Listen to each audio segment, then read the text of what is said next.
struggles with their franchise, and COVID pa, it was very difficult. So somebody challenged me to start a YouTube channel.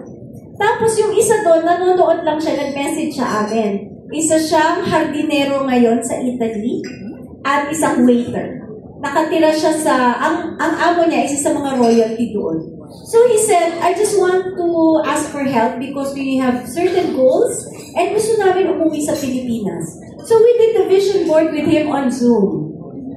You know what happened? Can you imagine what happened? Alice Baloran is now a registered financial planner. This waiter and hardinero,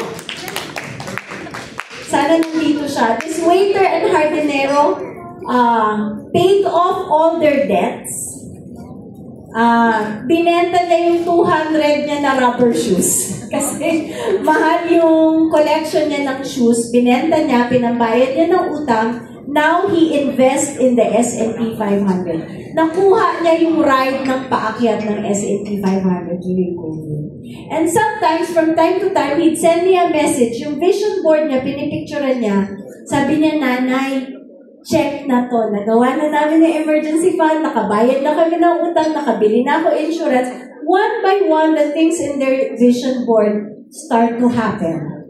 So, you know, our brains work in the background. Para siyang operating system ng computer. Kahit natutulog tayo, nag-iisip yung utak natin. And your vision board is your way of hacking into your brain so that you're always thinking of ways to achieve what's in them. Pero syempre, kailangan ng overt action. Hindi naman pwedeng in the background lang tayo gumagana. So we will move to the next para maintindihan natin exactly how our brains work. So, yung utak natin, based on deep research, it doesn't want to save. Ayaw niya tayong pag-ipunin ng pera. No? There's a body of work about this and you can look for them online, behavioral economics. Bakit ang hirap-hirap pag-isipin yung utak natin na mag-ipon? The reason is that we have a two-brain system.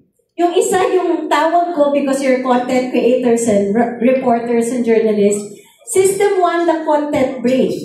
Ang strength niya, spontaneous, mabilis, trend-sensitive, emotionally connected yan. Pero, impulsive siya magbumili. Sino dito madalas nabubudol? Okay, lalo naman content creators, kita-kita ko yung mga gadget nyo, alam na this, ilaw, makeup, di ba? Kung ano-ano pa, mabilis tayo mabudol. Creative siya, pero para siyang bata. Mabilis siyang mag-decide, pero minsan hindi niya napag-iisipan ng mabuti. So, buying trending products, upgrading equipment, na-FOMO agad. System 2 is the business brain. It thinks better, it's strategic, analytical, long-term, pero mabagal mag-isip.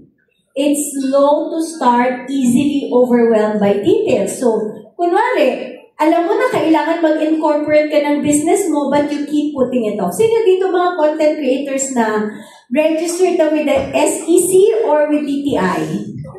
Anyone? Makukurot ko kayong lahat. Kukurot may BIR na as a self-employed individual. Okay, so deciding whether to incorporate, there are pluses and minuses there. Pero when you want to get big clients, you will need an OR and a business. Right? So, but our business brain, it knows that. But it will act so slowly na sometimes, clients come and go, you're not able to take advantage of it. So what do you do? Ito yung brain 1. Kailangan ko yan for better quality. So what will you do to maximize the strength of your brain 2? You ask yourself,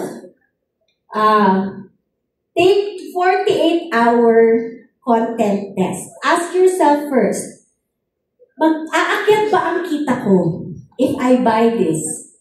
Kung kailangan ko talaga to, pwede bang Humira muna ako para matest ko muna siya before mag-swipe ng credit card. Ang sarap ng ngiti ni Madam. Or ask yourself, is there a cheaper alternative that achieves 80% of the result? Gets ba? Yes. Okay. I won't na spend time on that. The trap. Meron kang, this is the next trap that our brains will have to handle better. I'm earning 200,000, I can afford anything. Biglang nag-seat sale kuno. Pagpunta mo doon, hindi mo naman nakuha yung seat sale, di ba? Pero go pa rin tayo. Kasi may pera naman akong papasok next month, may 200,000 ulit. The next month, may 200,000 ulit. Okay, let me ask you, what's wrong with this picture? Yes, for the 25-year-old, very smart and wise lady. May microphone ba tayo? What's wrong with this picture? Oh my God. Okay, so if you're earning a lot of money, is it true that you will continue making that money in the next months? Come COVID, even big companies, they realize, hindi pala. May mga times talaga nababagsak yung kita. Diba? But our brains are not wired to think like that. So, this is your brain hack. Okay, you can take a picture. Don't forget the hashtags when you post. May hashtags sa Tala. Grow with Tala ba? Okay, let's not forget the Grow with Tala hashtag if you post this or you use this in your channels. The brain hack is you calculate muna your worst 3-month earning period. For some of us, it can be 0. So that's, and then you budget based on that worst 3-month earning period, tapos you treat the peak months as bonus, not baseline. Especially for those who are in the content creation business, nothing is guaranteed. Gets na? Okay, you're very smart people. I will move on. Here's the next trap, the comparison trap. Can I ask you to read it? Can I ask you to read it? Sure. Para with feelings. The trap. No. Ang galing ko naman pumili na nababasa. Let's go, Gus! Sure. The comparison trap. Other creators are buying luxury cars and designer bags. I should too. No.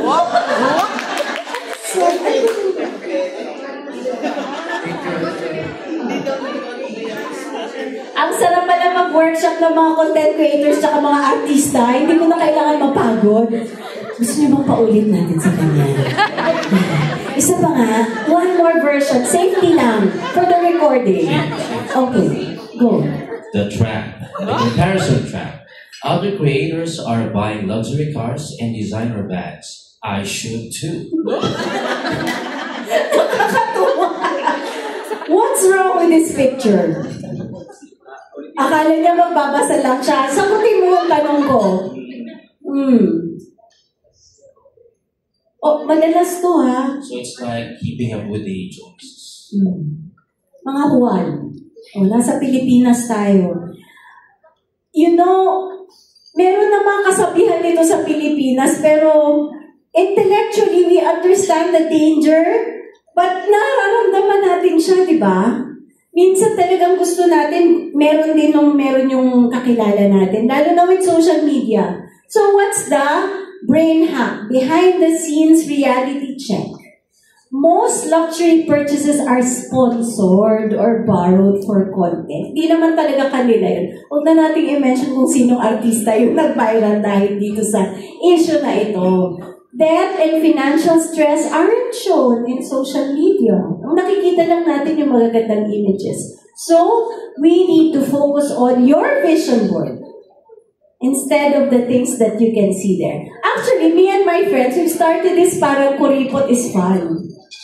Mas napi-flex pagka nakakatipid instead na gumagastos ng malakas. Simulan nyo rin kaya yun. Kung lahat kayo mag-vlog ng kuripot is fun, masaya. Okay, sino gusto ninyong pagbasahin ng next deck? Wag ikaw. Ayaw ni Larissa. Sino dito maganda boses? Okay, Sir, ikaw naman. Game. May mga voice-over actor here, I think. Okay, let's go! Loss aversion in action. Spending 20,000 on equipment feels less painful than saving 20,000. Missing a trend feels worse than missing an investment opportunity. Losing followers feels worse than gaining equivalent followers. I will explain because I feel na lost kayo lahat sa deck na to. Tama ba? 20,000, 20,000, same amount. You spend, gumastos ka, nag-ipon ka, 20,000. Pareho lang. 20,000, 20,000. Spending, saving. Bakit yung intensity ng saya mo sa spending is 100 times more than saving? Diba? In fact, yung saving, hindi siya masaya at all. Nakakalungkot siya. Bakit ganon? Why do you think that is the case? Why is spending a lot more fun than pag-iipon? Anybody? Guess. Anesh? You feel happy. You feel happy, diba? Yeah, feel happy kapag yung gusto mo, inabibili mo. Oh, yes. Okay, yes. Mag-lips to lips. Okay, microphone please. Ano yun? Self-rewarding mo kasi siya sa sarili. Yes. So, when you are saving, it feels bad because it feels like you are depriving yourself of something that you can spend for. Tama?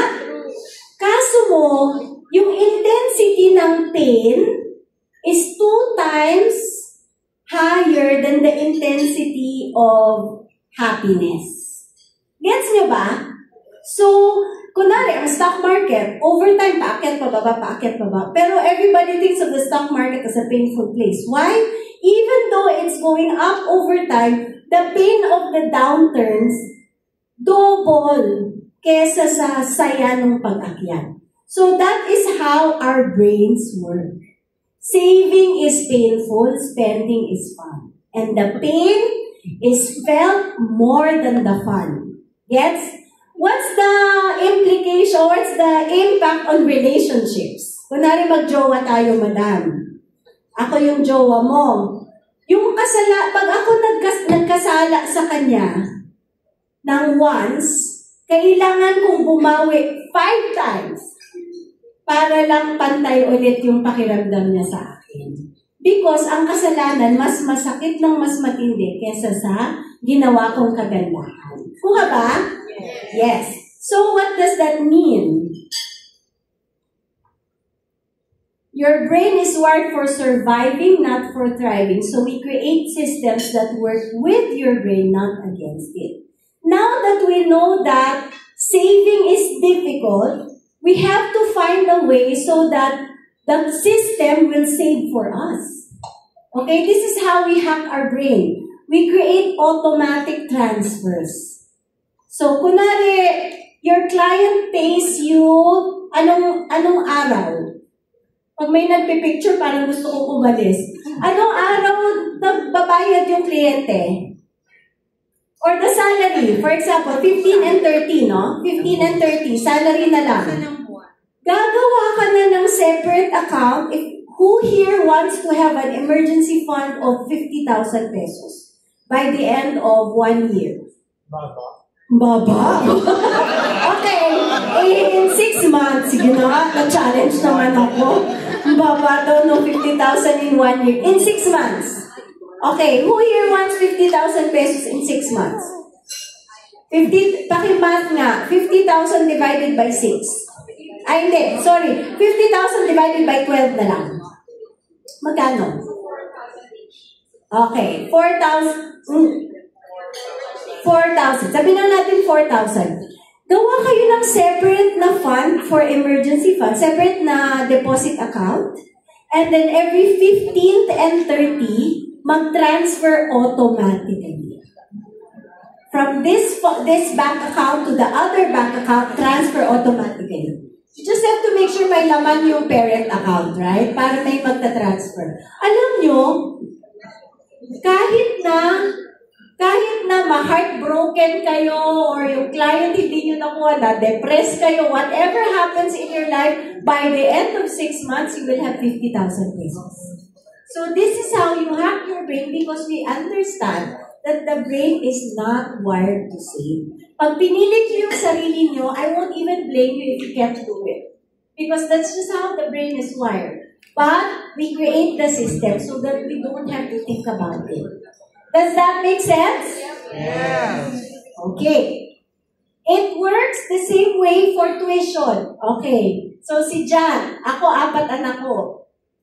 2 Waldorf, isang UP. Yung UP ko, sobrang baba ng ano doon, na hindi ko na inisip. Mas mahal pa yung yung sasakyan niya papunta school kaysa sa tuition niya. So never mind. Yung 2 kong Waldorf, isang Ateneo, 250,000 kada taon. So what you will do is, magma-monthly ka para magkasya, di ba? Mahal 250,000 kada taon. So what I did, I divided 500,000 divided by 24. And then created a separate education fund, transferred that amount automatically. By the time bayaran ng tuition, I pay with my credit card, and then I pay the credit card in full. Before due date, may rewards pa ako, nakatipid pa. Diba? So, you don't have to pressure your brain into thinking about doing something that is painful. Mas stress kayo. So, you do that for every goal. Tuition, for paying off a down payment for a house, or a travel to Europe for the whole family, you divide by 12, transfer automatically. Useful? Yes. Okay, sana makita ko sa mga vlog nyo yan. Na after 1 year, Miss Anne, thank you, nakatravel kami. O, di ba, masaya. Okay, but to get there also, it requires managing your budget. Okay, kanina, the budget is the most difficult thing to do, especially for parents. So we're going to do a little test. This is from the T. Harv Eker jar management system, but I made it Filipinized because the original one is so difficult for Filipinos. These numbers are based on the FIES, hindi na alam, Family Income and Expenditure Survey of the Government, the Ambition 2040 ng gobyerno, and also the Consumer Finance Survey of the Central Bank.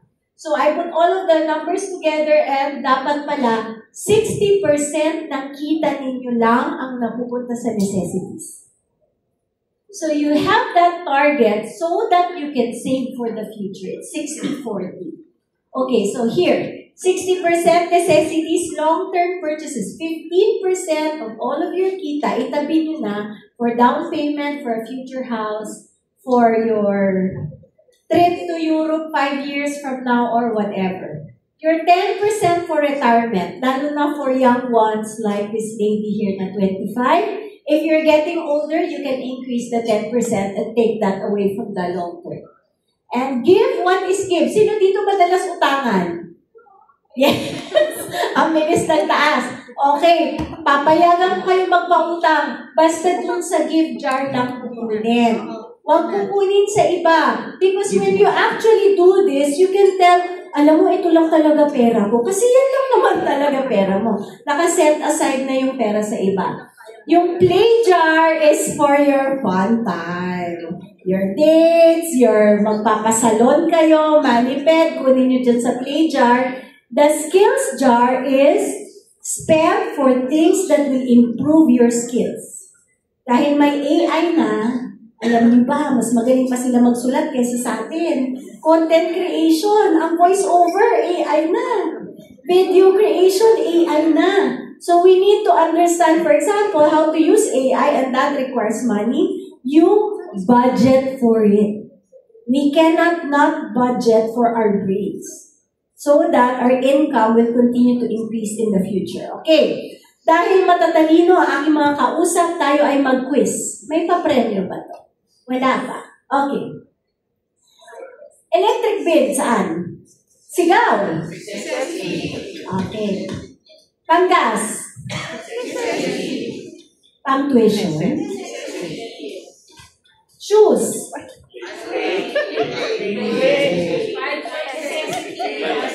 necessity kung sapatos ng anak pangpunta ng school. Pero panggala lang na meron ka ng 15 na sapatos, huwag na kukunin sa necessity. So may mga tinamaan. Pang-date. Film equipment. Iba-iba yung sagot na. Okay. Check nyo yung sarili nyo. Remember your brain hack earlier. If it's your fourth film equipment and you don't really need it, it's not a necessity, okay? So, yan. Kung isa pa lang and then you're starting out and then it's a necessity. I won't judge you, you judge yourself. Charity donations. Okay. Internet connection, especially for this group. Financial workshop. Yeah. Dream house. Retirement.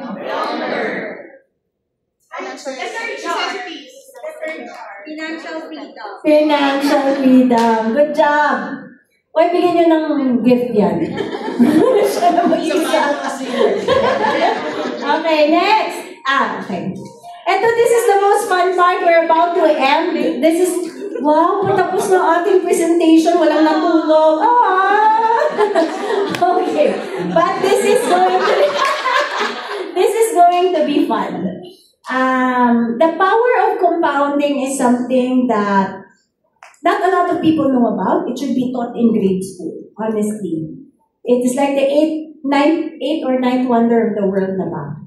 Before this, King Espinilla, the former PSP governor, passed away, he spoke and he said, since yung number of banked Filipinos bank Filipinos hindi umaakyat, and even the financial concepts understood by government officials hindi rin umaakyat.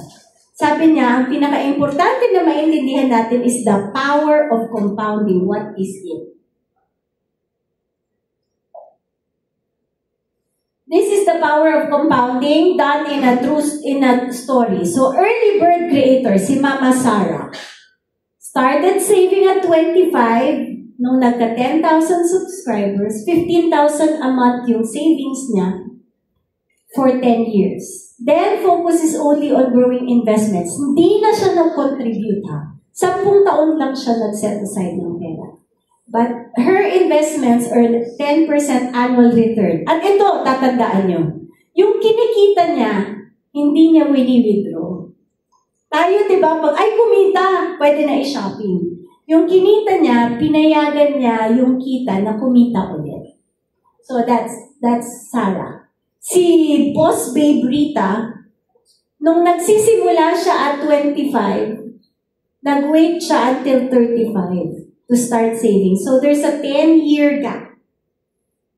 She earned higher, 200,000 a month. She saves 30,000 per month for 20 years until retirement. Same 10% annual return. Total contributed 1.8, 7.2. But value at age 55, who has a bigger amount? Why?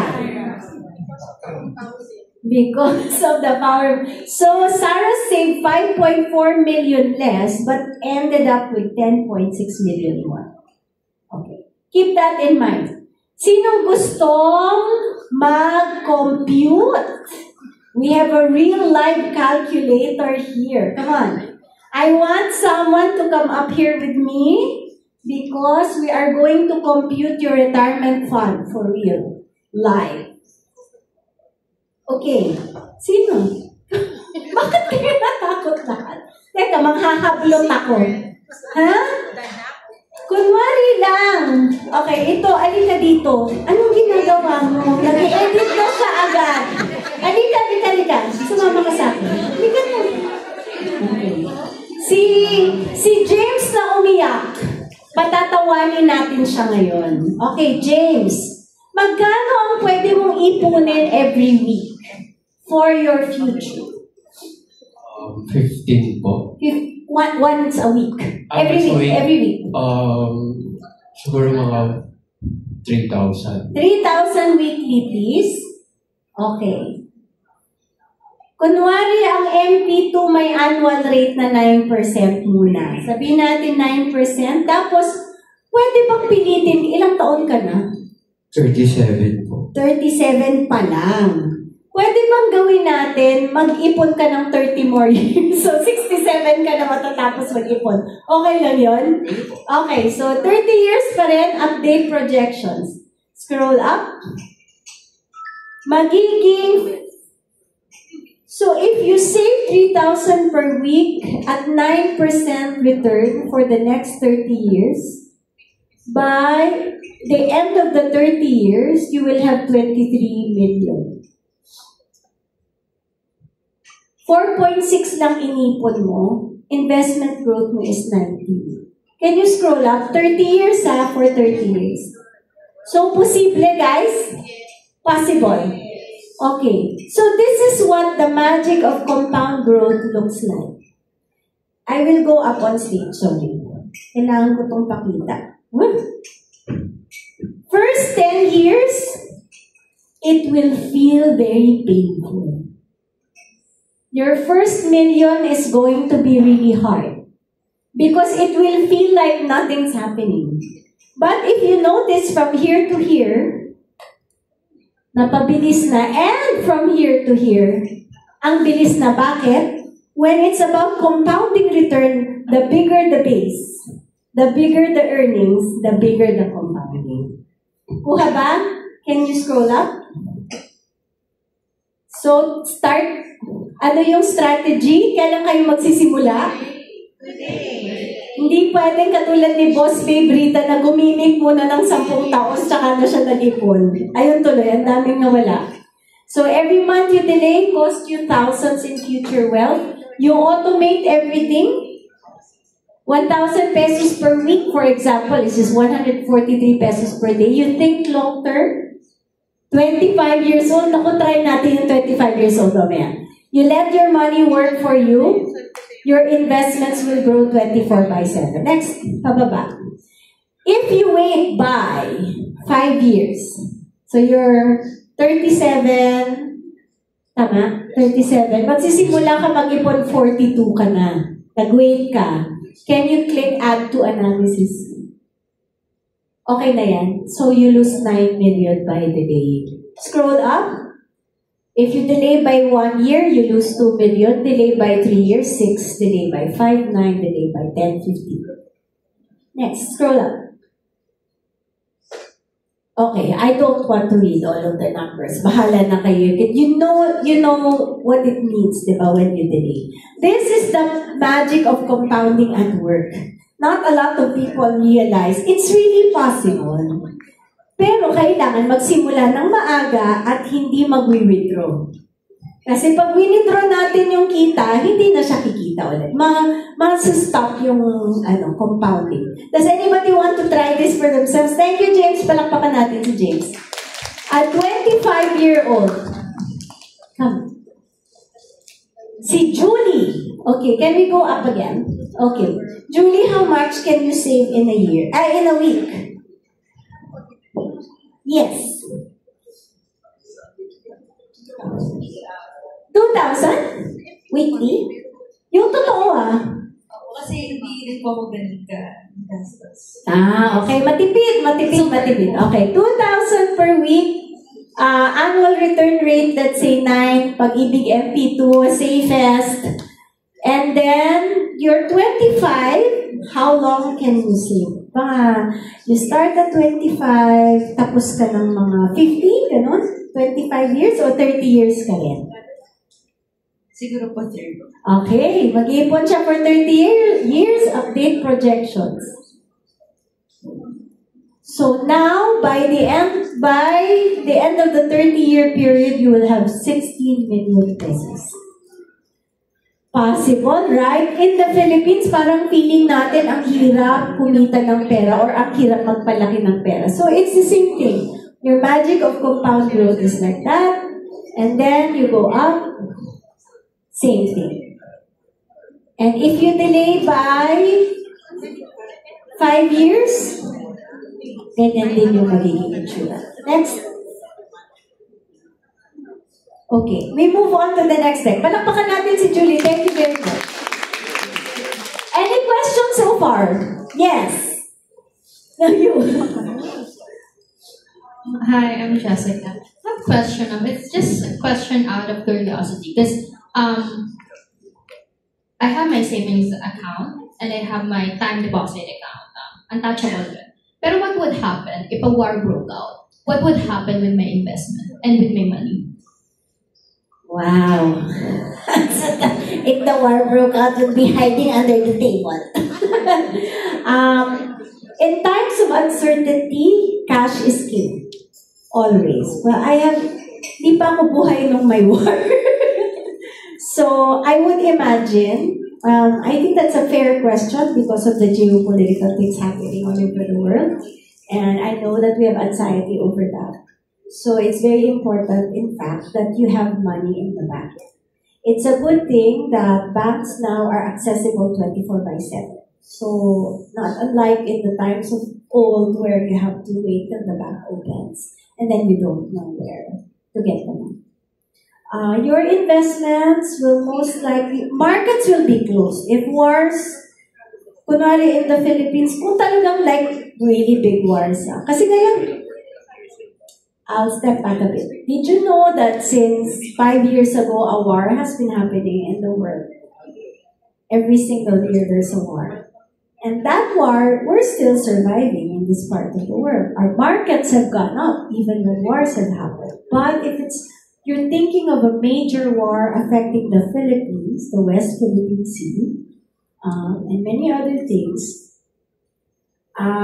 markets will be very volatile. So that's why cash is king. I don't know what will happen to stock. Definitely stock market will be difficult. Bond markets will probably increase in returns if you can still trade. Pero cash is important. So keep that money in your bank account and keep adding to it. You have access naman. So if something happens, you can withdraw quickly, so that you have cash on hand. Guys, very important, in these times, especially in difficult times, you keep saving assets. Find the things that we buy that depreciate very quickly, they won't have any value. I'd rather have a farm and plant. Pagkain is most important in difficult times. So, that's a very good question. Thank you for making me think. I will share that somehow in my socials. Did I answer your question? Yeah, it's just, you don't know what would happen, like, if war broke up, what would happen with my stocks? Like, you're thinking that I keep on saving now, what would happen later on if the market goes down and you don't know if the economy will go back the way it is. What happened with all the same things that I put in a certain investment? I know the bank could only insure my money 500,000 according to the BSP. So what would happen if that bank also falls down? Like, let's say I have 5 million, I would just only get 500,000 out of that. Yeah. But having that kind of uncertainty doesn't mean we stop saving today. Because while it seems like a very sure thing, di naman. We're still alive, we're still here, we're still thinking of our future. Hopefully may mga magkakaapo-apo pa tayo. So I suggest we just keep living and keep saving and keep living our most beautiful lives. Yes. Yeah. Even if there's uncertainty. Next question. Sa Q&A. Okay, so with the power of compounding, we'll move on to the next slide. Tapos na ba? Tapos na ba? Teka lang, hindi pa pala. Nalimutan ko na yung deck ko. Next. Okay, so how to begin? I know things can get overwhelming. These are my suggestions from today until the 3rd month. You start your high-yield savings account. You set up your automatic transfer, pwedeng 5,000 a month, pwedeng lower than that, pwedeng more. I want you to pressure yourself so that it feels a little bit tight but not too tight. And then, emergency fund ang unang-unang goal if you don't have unsustainable debt. No? Yung mga unsustainable debt na pwede ko bang merong mga lenders na hindi matitino na inaaway ko. Sa media, inaaway ko sila dahil sobrang taas ng interest nila at nanghaharas sila. Kung may mga ganon, bayaran nyo na at lumipat na kayo sa mga matitinong lenders, di ba? Yun una, and then emergency fund. Month 4 to 6, start your own first investment kung wala pa. Month 7, diversify na. So that whatever happens to one investment does not cripple you because that is your only investment. The riskiest portfolio is a portfolio that's made of only one. Kasi kung ano mangyari doon, wala na. This is your investment universe. I know that there are things that are added to this every year. Dati, nung bata pa ako, wala pang real estate investment trust. Ngayon, meron na. Yung mga pooled fund noon, common trust fund pa lang. I'm aging myself. But now, these are the things that you can choose from. Some of them, I do not recommend. I'm just saying this is the investment universe. So, we won't be able to get into this and which one to choose, how they work, because we don't have a lot of time. This is like a 5-day seminar. No, pero, you know that there are a lot of information online about these. Just choose the right, most credible ones. But this is very important. Some people, when they see an investment that gives like, 30% per month to, sobrang ganda, ibubuhos nila doon. What happens with these very risky investments, once they don't work out, everything's gone. Siyempre, dapat hindi tayo ganun. The boring ones, that's where we put our money first. So, time deposit, savings deposit for your emergency funds, but actually made a lot of money in the last years. Real estate pooled funds, medium risk, real estate investment trusts and ETFs are good. Stocks in your own business, they're a little bit more risky, so make sure you don't put all your money in your business. Okay? Structure it so that the money that you make from your business can handle all of the capital that you put in your business is not your entire savings. Okay? Because 3 out of 10 businesses lang ang nagsasurvive in the Philippines. If it doesn't work out, at least you have money pa for the other ones. Forex, NFTs, and crypto, very, very risky. So treat them like salt, pampalasa lang. Konti lang ilalagay natin dyan. Next slide. Warning signs. I don't want you to put your money in scams. I know that you know this already. These are just reminders. People who tell you to act now, guaranteed high returns, they don't exist. Requires recruiting friends to join. Ito nakakatawa, lagi ko sinasabi. Kung 38% per month yan, at ang laki na ng kinikita niya, bakit kanya kailangan mag-join? Susuluhin niya na lang yun, di ba? Correct? I think you've heard this speech way before. So, no clear explanation on how they can make money, you know. This in the media. I'll share with you something that happened in a Tala event. May nag-share na nanay, OFW siya. Pagbalik niya ng Pilipinas, maglalagay siya ng pera sa franc Swiss. That's a forex scam. On that day, she was supposed to give her money to the agent recruiting from her. Pagbukas niya ng dyaryo, Philippine Daily Inquirer, headline, franc Swiss scam. Sabi na, buti na lang, hindi ako nag-deposit. This was a Tala event last year. I'm so happy I didn't put my money because I read in the Philippine Daily Inquirer that Francis was a scam. I cried. You know why? That was my article. So touching to see. But that's the thing. We make a lot of money by working so hard and then we just give it away. So, dapat, wais na tayo. Okay? So, the dark side of compound interest is lifestyle inflation trap. Yes. We earn 30,000 a month, we live simply, we save 10,000. Habang lumalaki yung kita, wala nang savings. Agree, natawa si Larissa. Okay, this happens a lot. So as our income increases, our savings shrink because our lifestyle also gets more bongga. So if we only are able to temper, kahit hindi zero lifestyle inflation, because that's difficult naman. But if we temper it, the savings will grow because our income is actually increasing. If compound interest can make you rich, compound debt can keep you poor. So let's be careful of the debt trap.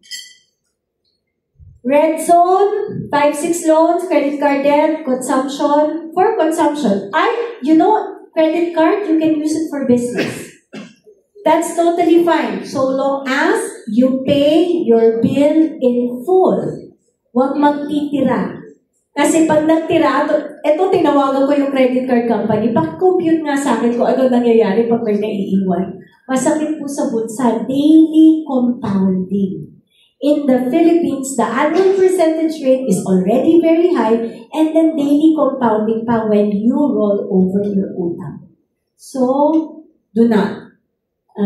Utang na lang kayo sa ibang sources. Yellow zone, personal loans, car loans, you can get that, but use them wisely. Green zone, business loans, education, property, these are the things that can make you richer. So it's okay to borrow money from them.